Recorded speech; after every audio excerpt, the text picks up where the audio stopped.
రాత్రి 10 గంటల నుంచి ఉదయం 6 గంటల మధ్య ఒంటరిగా ఉన్న మహిళ ఇంటికి వెళ్లేందుకు వాహనం దొరకని పక్షంలో పోలీస్ హెల్ప్ లైన్ నంబర్ను 1091ను సంప్రదించవచ్చని పోలీసులు ఉచిత ప్రయాణ పథకాన్ని ప్రారంభించారు.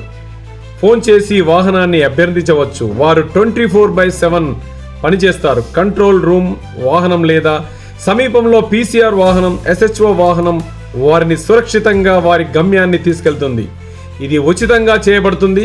మీకు తెలిసిన ప్రతి ఒక్కరికి ఈ సందేశాన్ని వ్యాప్తి చేయండి. మీ భార్య, కుమార్తెలు, సోదరిమణులు, తల్లులు, స్నేహితులు మరియు మీకు తెలిసిన మహిళలందరికీ ఈ నంబర్ను పంపించండి. పురుషులందరూ దయచేసి మీకు తెలిసిన మహిళలందరికీ షేర్ చేయండి. అత్యవసర పరిస్థితుల్లో మహిళలు ఖాళీ సందేశం లేదా మిస్డ్ కాల్ను ఇవ్వగలరు. తద్వారా పోలీసులు మీ లొకేషన్ను కనుగొని మీకు సహాయం చేయగలరు. భారతదేశమంతటా వర్తిస్తుంది. భారతదేశంలో ఉన్న మహిళలందరూ